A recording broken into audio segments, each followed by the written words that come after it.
Hello everybody, welcome to Storm Reads, and this is your daily reading vlog.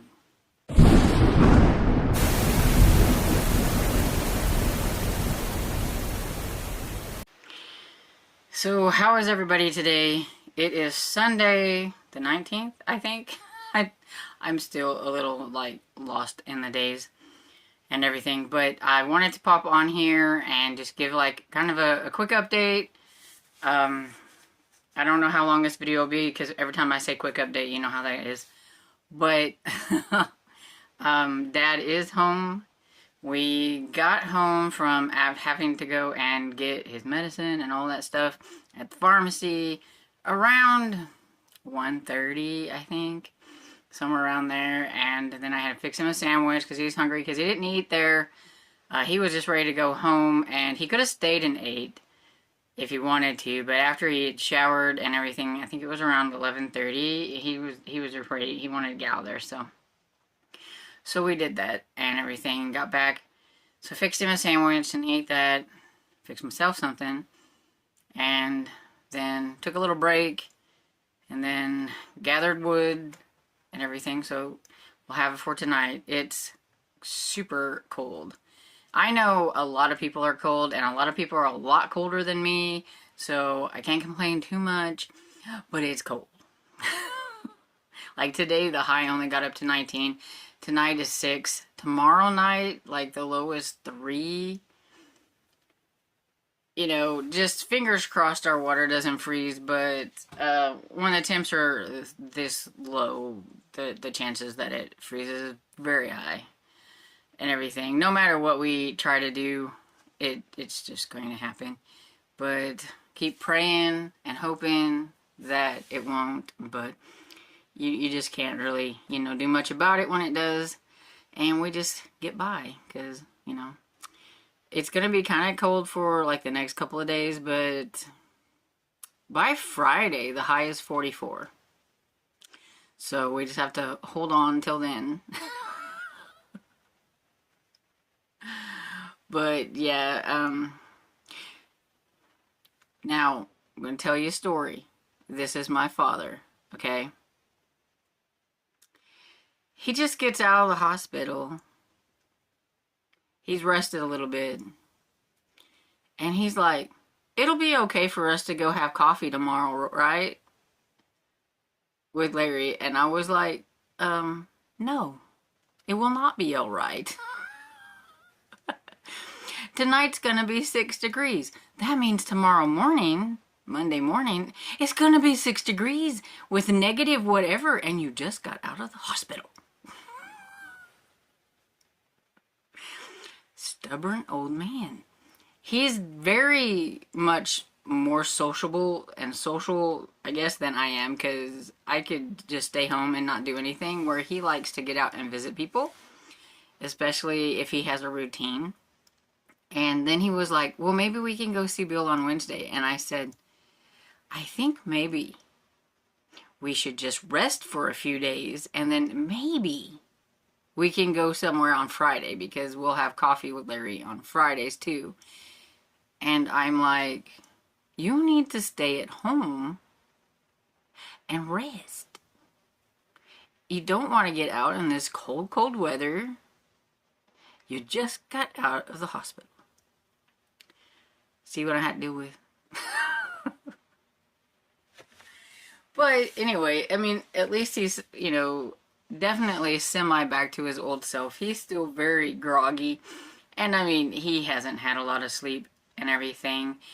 I told him that I would still try to take care of the fire, because normally, since I live upstairs, he lives downstairs, he took care of the fire during the night and everything, but I want him to try to sleep. So he said, well, if he got up to go to the bathroom, then he would check the fire. So you may be seeing a very sleepy Stormy for the next, few days, foreseeable future, I guess. I don't know, because getting up a couple times during the night, check the fire. I'm a very sleepy person. I need my sleep, and I'm not getting it. So when I wake up, I'm like, no, I don't want to get up. But anyway, we survive.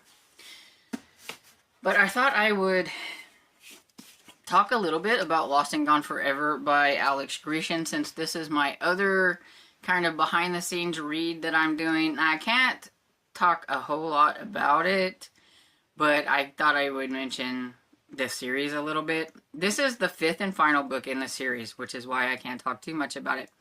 But this is the Scotland Yard Murder Squad series, and it is about a group that they put together, the murder squad, together during Jack the Ripper times. So it's historical.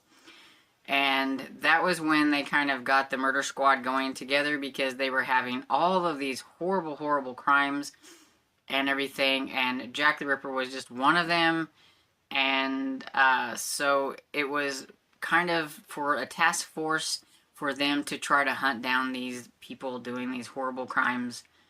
And Walter Day is one of the policemen involved, the detectives, and his, I think he's a sergeant or whatever, Hammersmith, and everything. They're part of the squad, and in each one of them, they're always looking for Jack the Ripper while solving other crimes and everything. And there is a kind of behind the scenes group of wealthy individuals who are a part of a society, and it's like a German word, and I have no idea how to say it. But anyway, it's a society where it's got like lawyers and, you know, things like that. Like it's a high-ranking individuals and everything, and they are kind of thinking of themselves as vigilantes, which also at some point has something to do with Jack the Ripper and some other horrible criminals and things like that. So it is definitely one that you do need to read in order. I think the first one is called The Yard. They're very dark. They're, very gruesome murders and things like that. And like one of them I even think involves like a policeman that was killed, and I think, if I remember right, he was stuffed in a trunk, I think. That one was a long time ago. I don't remember. But anyway, this one has a different feel to it. Something's happened, and Walter Day is not the same. He's not acting the same. He's not, it's just a totally different tone from the previous 4 books, and I'm having a hard time getting into it. I don't want this series to end on a bummer, but I'm really struggling. I'm on the struggle bus with this one. And so I am on chapter 18, which is page 98.